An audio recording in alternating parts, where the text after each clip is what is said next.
Lads and ladies, Arena to Glory episode 2. We are back so soon because we have had, or at the time of recording will have, some midweek action to deal with. So before we look at the weekend results, let's take a quick look at the midweek, because we can see on the screen here, I can manage to get a rare So7 team out as well as a limited So7 team, and the limited So7 team is actually quite strong on paper. You know, Messi, Alba, Rossi, Gazdag, some top MLS players for a midweek not flush with fixtures. But what I'm going to do is delete these teams and not enter them into game week 99. And you might say, Royalivi, what the fuck? That's a waste of your players. You should put them in a team, and we will. But here at Rare, for example, we have 4,227 entries in All-Star, and that's before all of the entries before the game week lock in a couple of hours. So let's say 5k entries, if not more.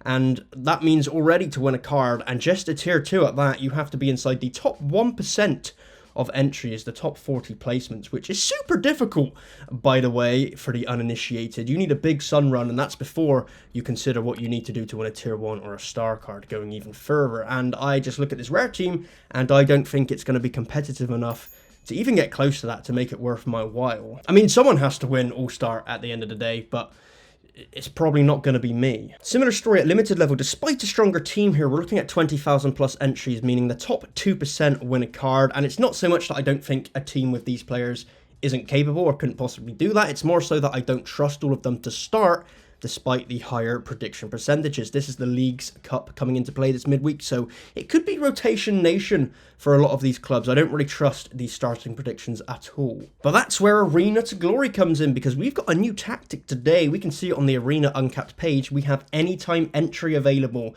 meaning I can wait until the lineups drop for a lot of these teams and tactically enter my Arena teams around that. For example, looking at the League's Cup fixtures, we can see Columbus Crew and Montreal are playing at midnight tonight, so around 11 PM, their respective lineups should be released. I can then go and see if my Rossi, Gazdag, and even Bugaj of Montreal are starting and form an Arena team around that. I'm hoping I'll have the edge over other managers who, you know, perhaps enter their teams at the start of a game week and have a bigger risk of DMPs, especially in a tournament full of rotation. Now, my worry here in terms of rotation is more so the goalkeepers being rested for their backup options, right? Especially early in the competition.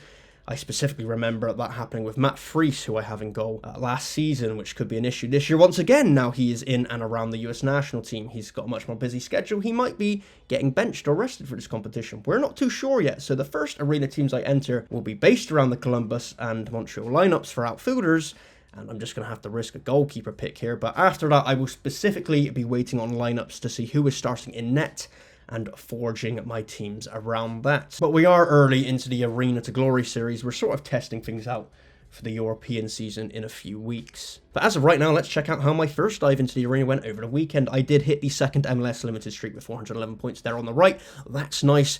But let's get to the bread and butter of this series, the Arena. Starting at Rare, and lads and ladies, we're in a fucking profit already. That's right. What a revolutionary manager I am. My opening team was a bit annoying, coming in 5th place with 3 decisives. Feels like a bit of a waste when we're fairly close to a podium, but Freese and Atuesta let us down a bit with their scores. But do you know who didn't let us down? It's the Austin FC crew. OG Austin gang rise up. A first place spot locked in thanks to a strong 4-2 win, which is actually the first time Austin had scored over 2 goals in a game this season. And, you know, looking at it, the individual scores outside of the decisives weren't even that good, right? When you consider 311 points has won me the Arena here, I think it shows the positives of playing Arena over the Classic competitions, for instance. You know, in the MLS Classic, including bonuses, this team is probably scoring 340 to 350 points, which when all is said and done would probably scrape me about 500 XP, which I don't fucking want 500 XP. I have no idea what the dude in the bottom spot is doing, picking a team of 5 players without a game and spending 100 essence on them. Perhaps he had a mission or something to do, but if anyone can explain that in the comments down below, that would be fucking lovely. These can be the types of teams you come up against, you know, like that's what we're competing against and trying to win essence against. Limited was then much more annoying, I'll say, looking at the team on the right, and Zhu scored a 100, a cool, crisp, calm, cold card words.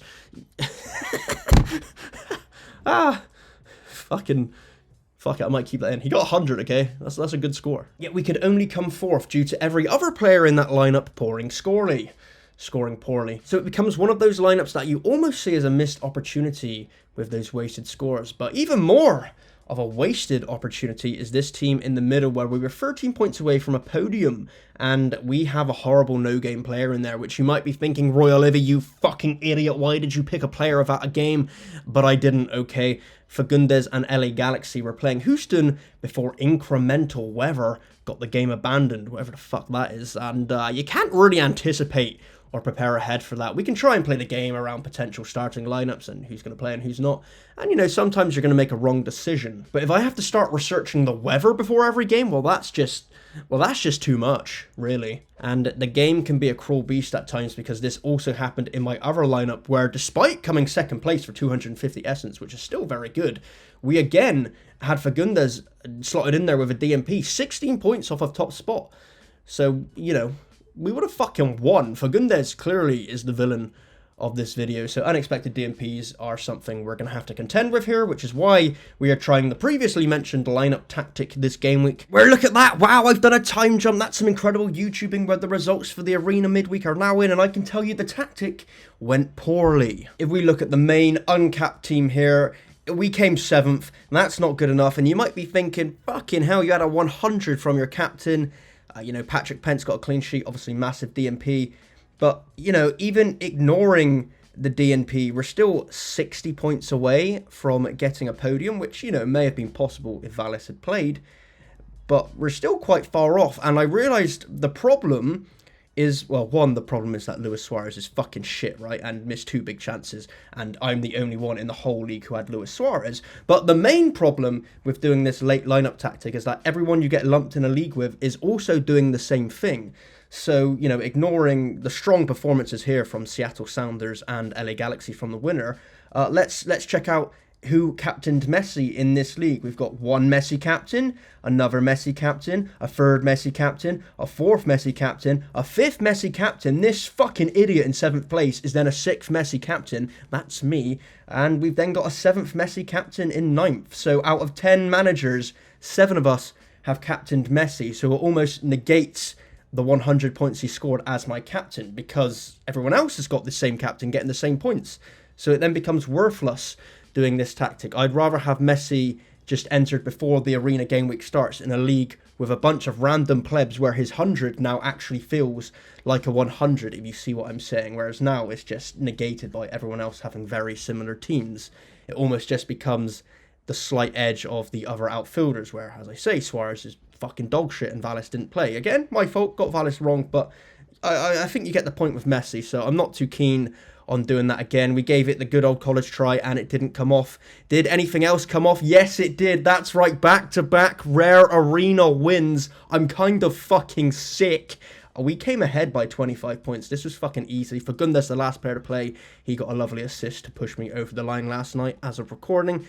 And yeah, happy with this. Sealy, I bought specifically just to get a team in for this, so he's already paid the money back. I think I bought him for like £3, right? So he was super cheap. I assume that pays the value of the essence in some capacity. Maybe. Either way, I'm happy I got him. He got an assist in a Montreal draw there, so he played his part. Limited, we're finding a bit trickier, perhaps because more managers have more stronger players and it's a bit more competitive. A bit annoying here in the middle. Some good scores. We were still 72 points off a podium, though.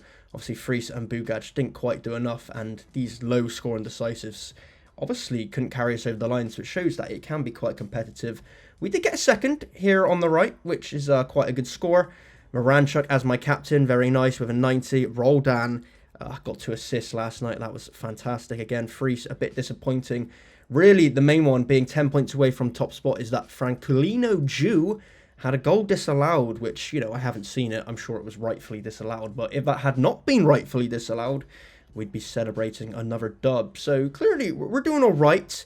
Maybe despite not making a profit on Limited this week. The bottom 2 teams here, again, they came up short. 43 points from a podium there and 27 points from a podium there. But again, if you look, like 250 points, 265 points, both divisions here, the podium was about 300 points for a podium. That's not really a lot of points in the grand scheme, because you think both of these teams did quite poorly. Like, this team had some okay scores across the pitch, but 40, 35, you know, even 54. You're never going to win with scores like that all combined together. And then here, you know, Roldan's good performance as captain was obviously cancelled out by bonding goal, and then just some mediocre performances outfield. But, you know, we're close, and I feel like long term, we've got the pieces in place to get some Arena to Glory going. It's then a question of when the European seasons kick off in the coming weeks.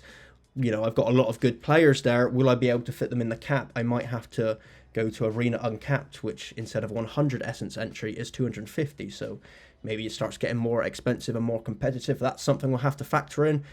But yeah, liking the series so far. It's going all right. I think we're now going to keep Arena to Glory to, you know, a once a month recap going forward once Sorare 26 fully kicks off. But we're having fun. I'd recommend the Arena, and I'd recommend liking and subscribing. I'll catch you next time because I love you.